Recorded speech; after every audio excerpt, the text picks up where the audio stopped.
जादू किया,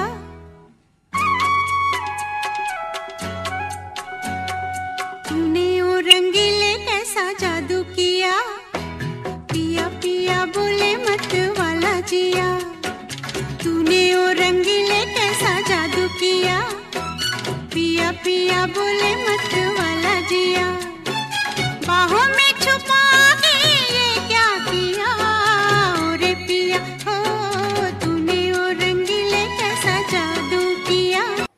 নমস্কার আমার প্রত্যেক বন্ধুদের, সাবস্ক্রাইবারদের, শুভানুধ্যায়ীদের এবং ফলোয়ার্সদের,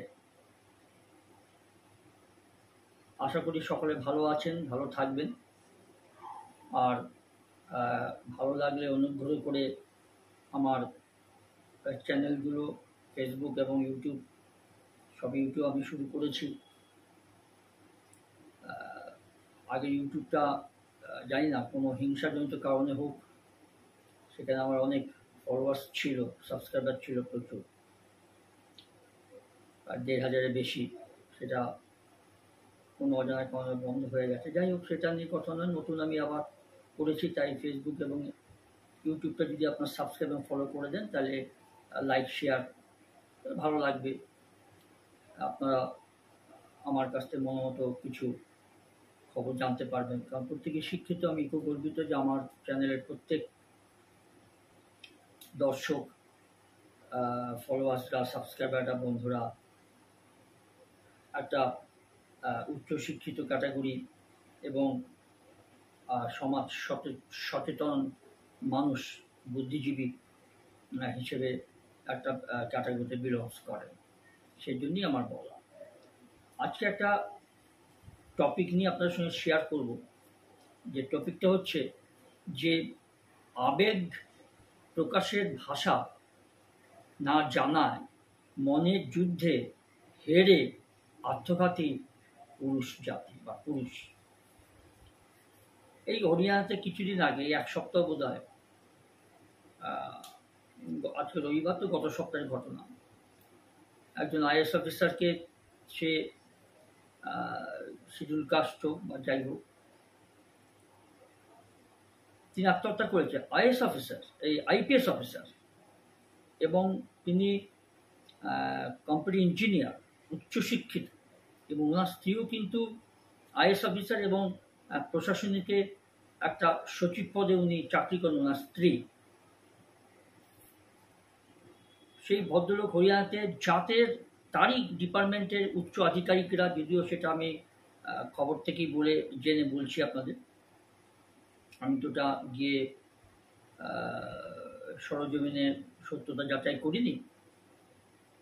ভারতবর্ষে হরিয়ানাতে সেই ভদ্রলোক একজন, যতটুকু জানা গেছে খবর থেকেই আমি জেনেছি, উনি একজন সৎ, কর্মদক্ষতাপূর্ণ একজন পুলিশ অফিসার।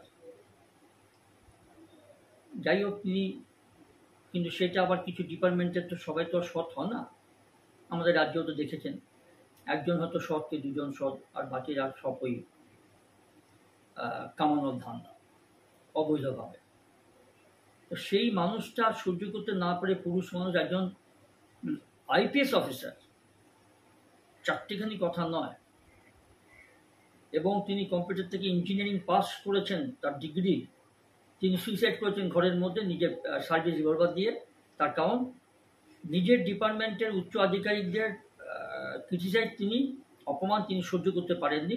তিনি নিচু জাতি বলে তাকে কটাক্ষ করা হতো, অপমান করা হতো, এই জন্য তিনি সহ্য করতে পারেননি। যাই হোক, এটা আত্মহত্যা করাটা কোনো সলিউশন নয়, কিন্তু এতটাই মানসিক চাপ তাকে দেওয়া হয়েছে নিজের ডিপার্টমেন্টের উচ্চ আধিকারিকদের কাছ থেকে, তারপর তিনি সুইসাইড করতে বাধ্য হন। এবং ওনার স্ত্রীও হরিয়ানার সচিব পদে আছেন, এবং যেদিন তিনি আত্মহত্যা করেন, সেদিন ওনার স্ত্রী মুখ্যমন্ত্রীর সঙ্গে, হরিয়ানার মুখ্যমন্ত্রীর সঙ্গে বিদেশ সফরে ছিলেন। তারপর যাই হোক, মামলা মোকদ্দমা হচ্ছে, পুলিশ ডিপার্টমেন্ট থেকে অপরাধীদের বাঁচানোর চেষ্টাও চলছে, যেরকম চলে। আর তিনি তার সুইসাইড নোটে ফাইনাল নোট বলে লিখে প্রত্যেকের নাম দিয়ে গেছেন, যে কাদের কাছ থেকে তিনি এই অপমানিত হয়েছেন এবং কাজের জন্য তিনি আজকে সুইসাইড করতে বাধ্য করলেন। যাই হোক, সেই জন্যই বলছি যে পুরুষ মানুষের এই পথে যাবে কেন, এটা একটা ঘটনা। এটা নয় ডিপার্টমেন্টাল একটা চাপ বা অত্যাচার, মানসিক অত্যাচার বলতে পারেন। আবার পারিবারিক অত্যাচারটাই বেশি হয়ে যায়, যার ফলে হয়তো স্ত্রী স্বামীকে সময় দেয় না, স্বামী হয়তো স্ত্রীকে সময় দেয় না, বা দুজনেই চাকরি করেন, দুজনেই এখন মানসিকতা যে পয়সা কামাতে হবে, গাড়ি করতে হবে, বাড়ি করতে হবে, প্রাসাদ তৈরি করতে হবে, ছেলে মেয়েকে ডাক্তার ইঞ্জিনিয়ার বানাতে হবে, এই মানসিকতা। ওইসব ধরনের ক্যাটাগরি সমাজে কিছু আছে, তাদের কাছে বা অভিভাবকদের যে ডাক্তার ইঞ্জিনিয়ারই হচ্ছে একমাত্র পেশা সমাজে, আর কোনো পেশা নেই। ওটা হলে আমার ছেলে দেবতা বনে যাবে বা দেবী বনে যাবে ছেলে মেয়ে। তো এইটা নিয়ে আমি একটু বলি আপনাদেরকে, একটু জানাতে চাই, আপনাদের সাথে শেয়ার করতে চাই যে কেন এই নীরবতা। সমাজ নির্ধারিত পৌরুষের ধারণা যে দেখুন, স্কুল কলেজ সহ সর্বত্র নিগ্রহ সহ্য করা আর কান্নাকে দুর্বলতার জেনে বেড়ে ওঠা, পরিবার ও বন্ধুদের উপহাস বা অবজ্ঞার একটা ভয়, সহানুভূতির বদলে সমাধান চাপিয়ে দেওয়া হয়, অর্থনৈতিক ও দায়িত্ববোধের চাপ, আবেগ প্রকাশের ভাষা না জানা বা সামান্য জানা, আর শেষ যে পয়েন্টটা, যে রোল মডেলের অভাব। এই কারণের জন্য পুরুষ মনের যুদ্ধে হোক, জীবন যুদ্ধে হোক, নিজেকে মনে করে আমি হেরে গেছি বলে আত্মঘাতী হয়, পাশে কেউ থাকে না। সে স্ত্রী থাকলেও না থাকারই মতো, না যে কেন জিনিসটা হবে, একটা সুখী পরিবারে কেন। এই নিয়ে আমি অনেক ভিডিও করেছি এবং আশা করি আপনারা দেখেছেন। আমি এর আগেও এরকম অনেক ভিডিও সংসারকে নিয়ে, স্বামী স্ত্রীর সম্পর্ক নিয়ে করেছি। স্বামী স্ত্রী কর্মসূত্রে পরস্পর থেকে দূরে থাকেন। দুজনের এমনই চাকরি যে উইকেন্ড একসঙ্গে কাটানোর সুযোগ থাকে না, মানে ডুমুরের ফুল, ভাবতে পারা যায় না। তার কারণ কি জানেন? আমাদের সমাজ ব্যবস্থা এইভাবেই তৈরি যে স্বামী স্ত্রী দুজনে চাকরি না করলে মানুষের মতো মানুষের বাঁচা যাবে না, আর্থিক পরিস্থিতিটা উন্নতি করা যাবে না। ঠিকই আছে সবই, আমিও নিজে ব্যক্তিগতভাবে সাপোর্ট করি, কিন্তু তার সঙ্গে যে কিছু আনুষঙ্গিক জিনিস থাকে সেগুলো কিন্তু অবহেলিত হয়ে যায়। স্বামী স্ত্রী যখন আলাদাভাবে আলাদা জায়গায় চাকরি করে, স্ত্রী হয়তো স্বামীর সঙ্গত অভাবটা বোধ করেন, স্বামীও ঠিক তদ্রূপ স্ত্রীর অভাবটা বোধ করেন। এটা তো আমরা জানি যে নারীরা অনেক ক্ষেত্রে সহ্য শক্তিটা বেশি, পুরুষের হয়তো খুব কম। তার ফলে কি হয়, একটা বিচ্ছেদে আসে, অশান্তি আসে, ওই দুপক্ষ থেকেই অর্থ কামানোর একটা নেশা থাকে। তারপরে নিজেকে একটু দেখাতে হবে, দেখানদারি করতে হবে। একটা মানুষের একটা বাড়ির জায়গায় 10টা বাড়ি করতে হবে, একটা গাড়ির জায়গায় 10টা গাড়ি করতে হবে। সেলিব্রিটিদেরও দেখবেন আপনি, বিভিন্ন জায়গায় বিভিন্ন রকম বাড়ি বানিয়েছে। এই কালকে না পরশু দিন আমি একটা খবরে দেখলাম যে আমাদের ফিল্ম স্টার, যার পিছনে কোটি কোটি লোক, হয়তো তাদের অনেকেই হয়তো অর্থনৈতিক দিক দিয়ে স্ট্যাবল নয়, মানে অর্থনৈতিক দিক দিয়ে দুর্বল, ভালো জায়গায় নেই, তারাও ছোটে তাকে নিয়ে মাতামাতি করে।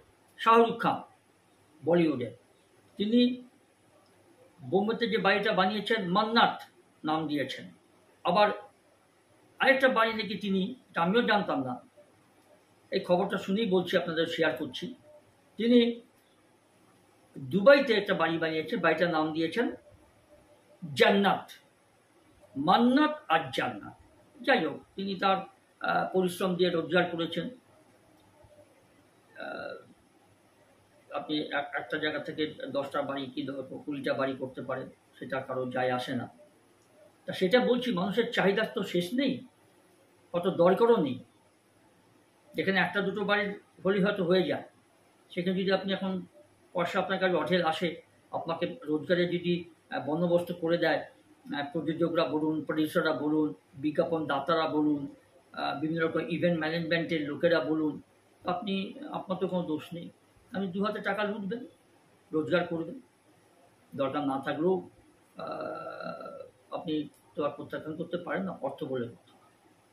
তা সেরকম একটা কথা বলি, এই মানসিকতা নিয়ে স্বামী স্ত্রীরা যদি সংসার করেন বা করেন, মানে রোজগারের পথে যান, হয়তো দুজন সরকারি চাকরি করেন কি আর একটু উঁচু পদে চাকরি করেন, দুজন আলাদা থাকেন, সমস্যা কিন্তু এখান থেকে শুরু হয়।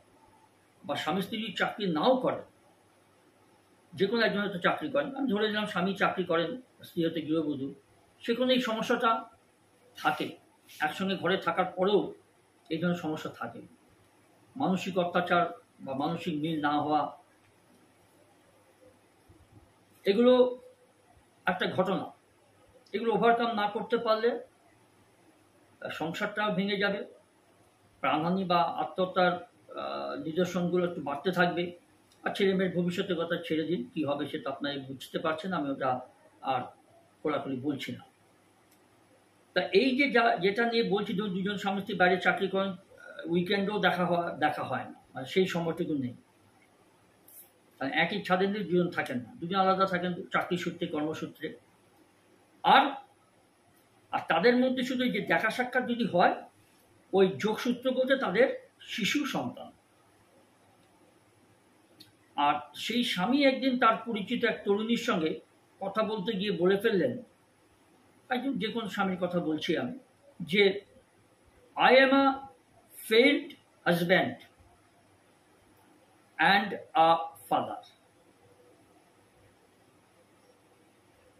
প্রশ্ন করলে বোঝা যায় অনেকদিন তাদের আর দেখা হয়নি স্বামী স্ত্রীর মধ্যে।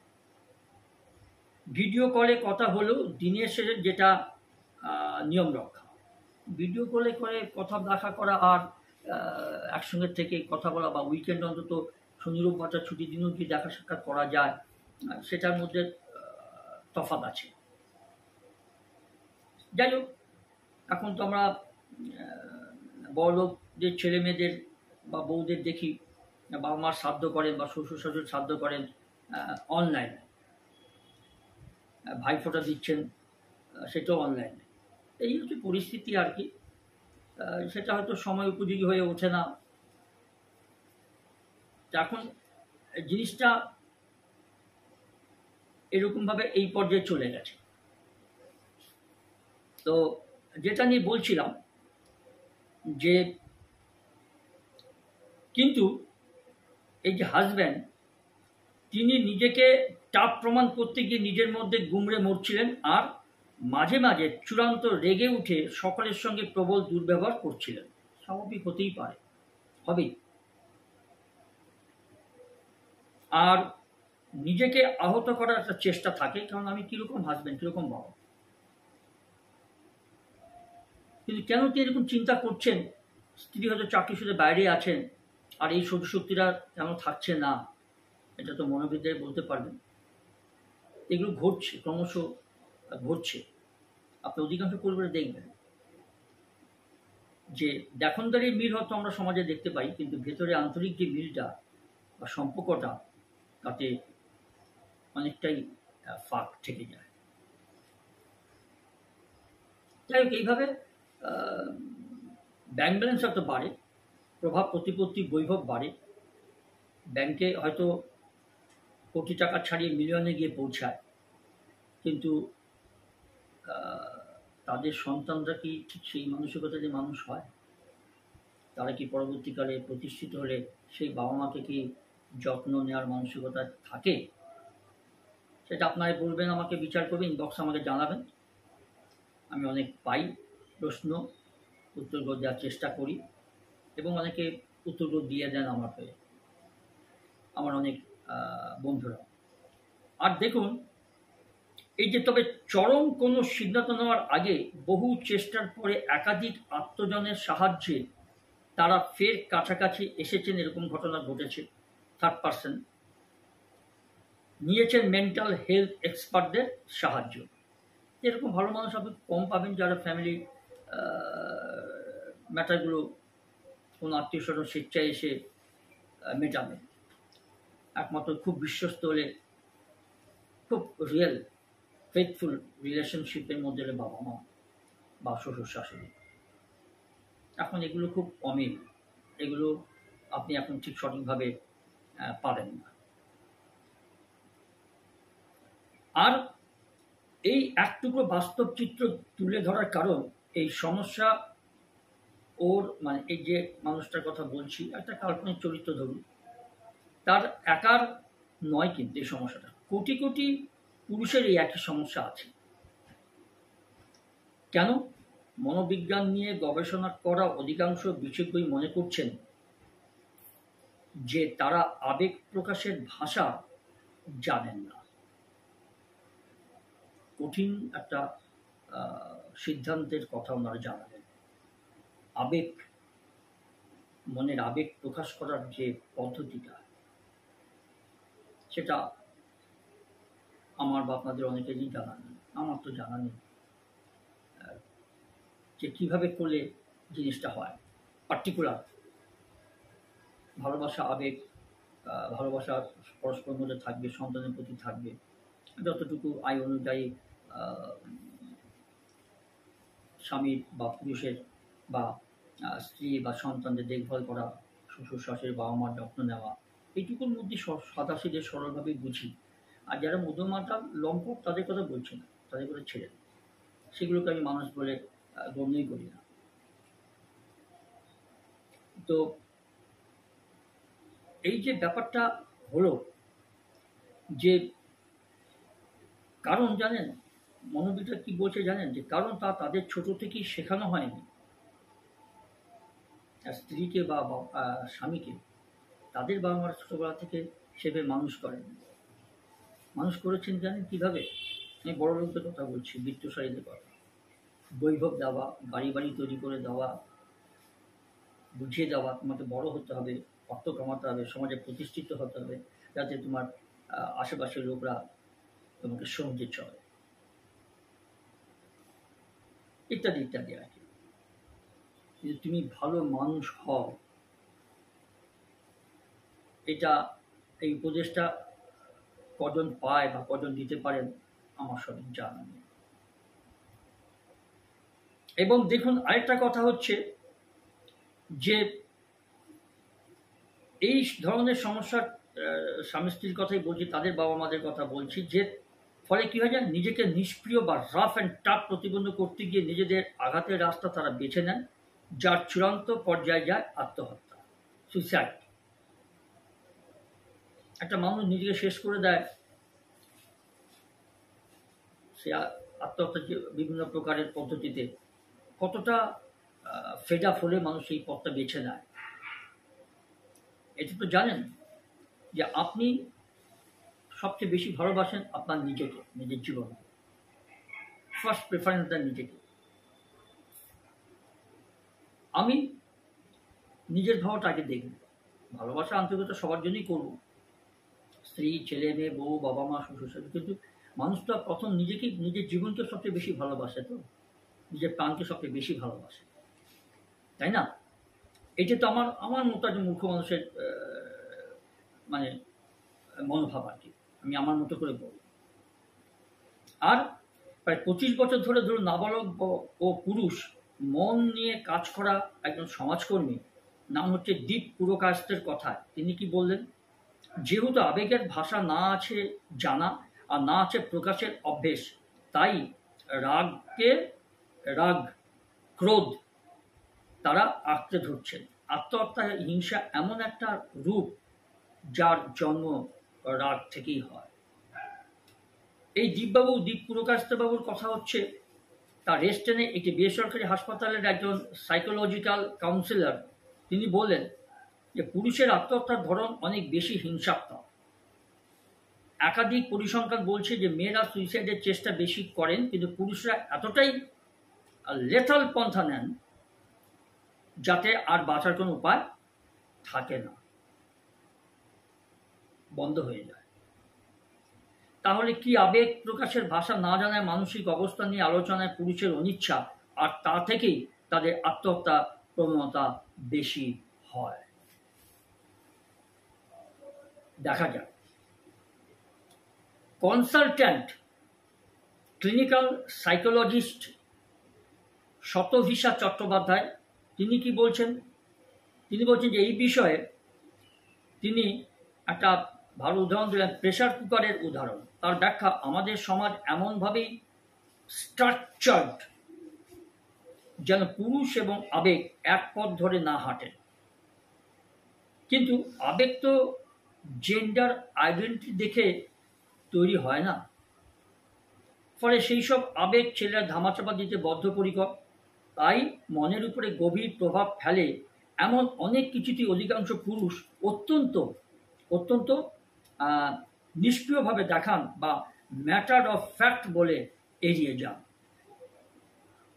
আর প্রেশার, ওই কুকারের কথা বললো আর কি, প্রেশার মানে সে আবেগ, চাপ, জমে বেড়ানোর পথ না পেয়ে বিস্ফোরণ ঘটে। প্রেশার কুকার যেরকম সিটি মারে, ওখানকার পুরো বাষ্পটা জমে গিয়ে তারপরে ওই সিটি মারার মধ্য দিয়ে বেরোনোর চেষ্টা করে ভাবটা। আর মানুষের ক্ষেত্রে সেটা ওই আত্মহত্যার পর্যায়ে পৌঁছে যায়। দেখুন, অর্থাৎ কি জানা, মৃত্যুর পথ বেছে না। আর তাই বিষয়টা অনিচ্ছা নয়, বরং এক ধরনের ইগো এখানে ফ্যাক্টর হয়ে ওঠে।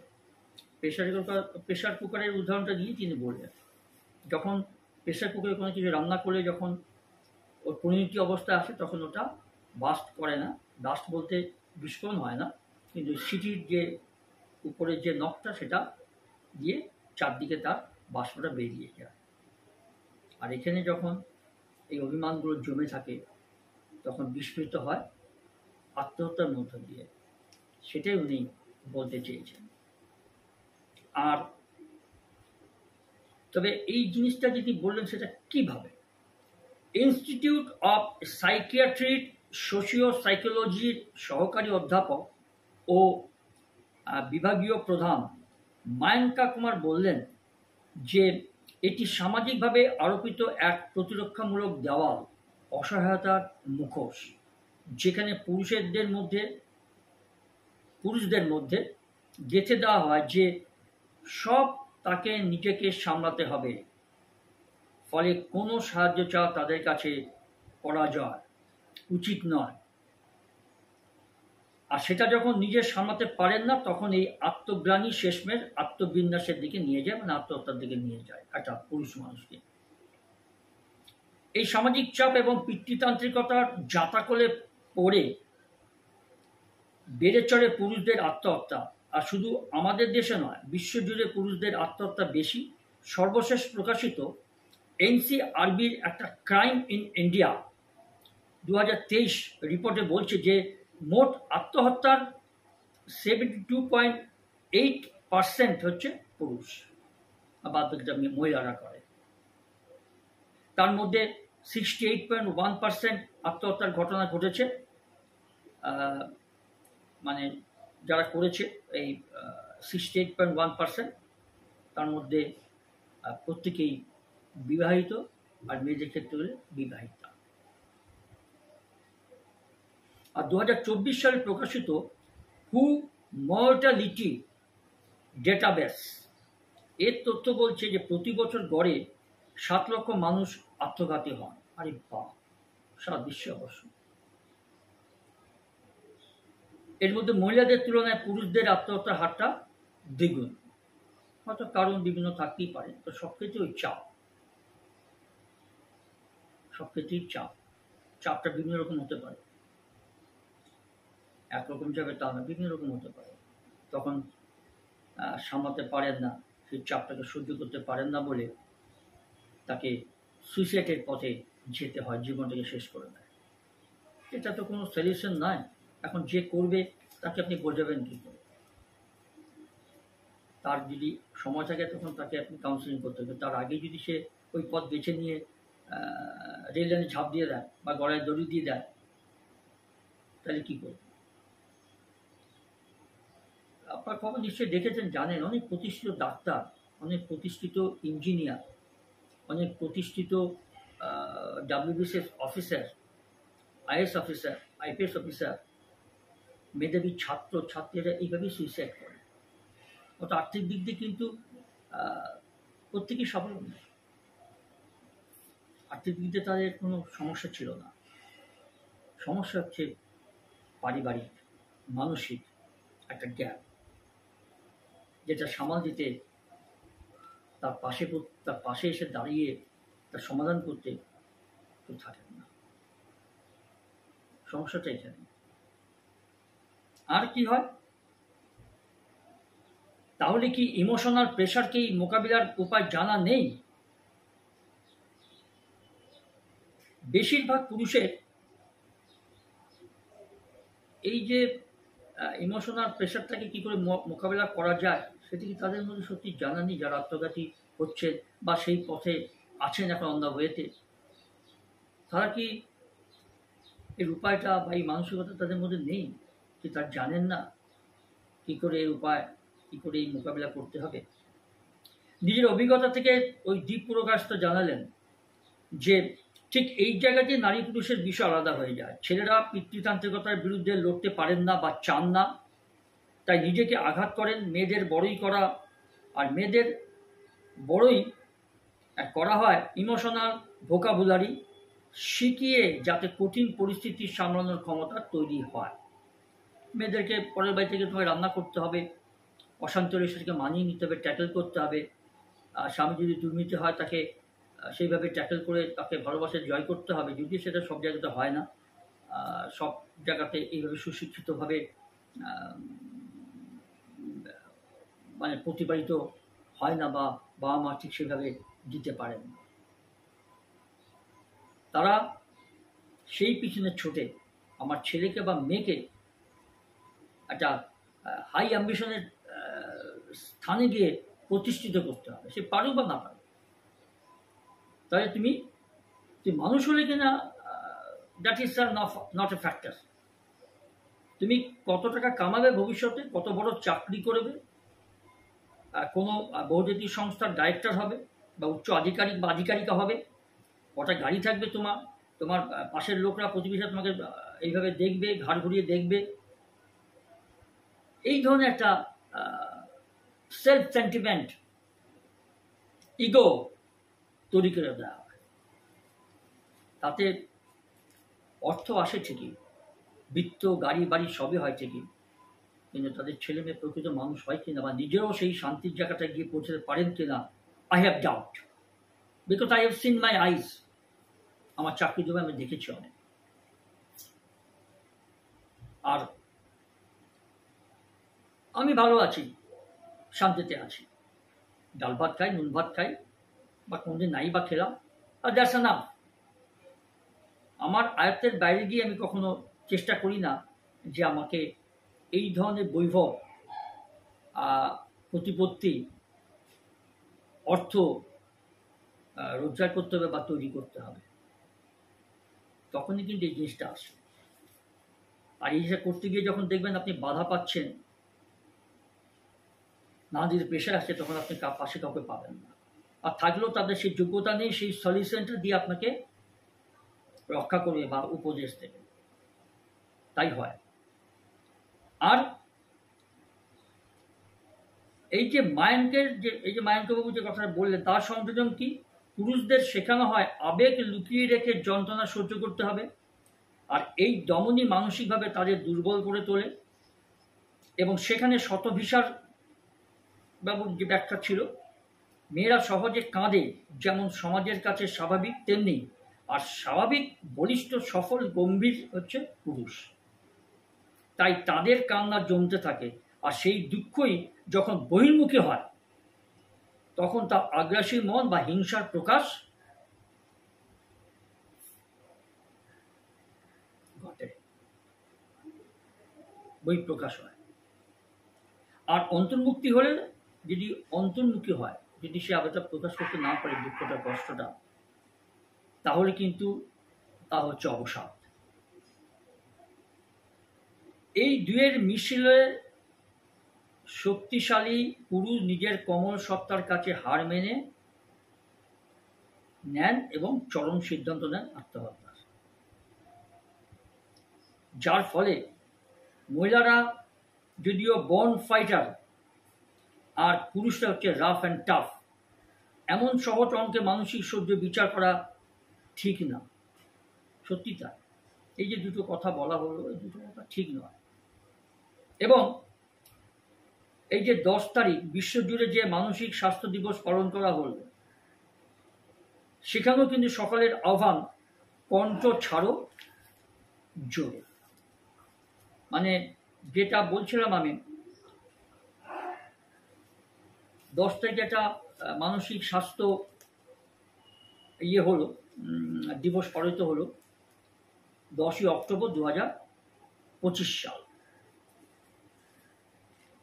সেখানে বলছে তোমরা ঝেড়ে কাশো, মনের দুঃখ আবেগ সমস্যাগুলো শেয়ার করো প্রিয়জনদের কাছে। প্রিয়জন অনেকেই হতে পারে, সেগুলো আমি আর ডেফিনেশন দিলাম না, কিন্তু সেটাই বলছে। এবং সেই 10 তারিখ হচ্ছে আপনার শুক্রবার, এই রিসেন্ট শুক্রবার। আজকে রবিবার, গতকাল গেছে শনিবার, ঠিক তার আগে পরশু। তো এগুলো থেকে আমাদের শিক্ষার আছে, শিক্ষা নিতে হবে, জানতে হবে অনেক কিছু। এখানে মানসিক স্বাস্থ্য যে দিবসটা পালন করা হলো শুক্রবার দিন 10ই অক্টোবর 2025 সাল, সেখানে এই কথাটাই বারবার আলোচিত হয়েছে যে কণ্ঠ ছাড়ো জোরে, মানে ঝেড়ে কাশো, শেয়ার করো, চেপে রেখো না, সমস্যা বাড়বে। নারী বা পুরুষ উভয় ক্ষেত্রেই হতে পারে। আশা করি আপনাদেরকে মোটামুটি আমি বোঝাতে পারলাম আমার যোগ্যতা অনুযায়ী। ভালো থাকবেন, সুস্থ থাকবেন। আজ এইটুকু, এই পর্যন্ত। নমস্কার।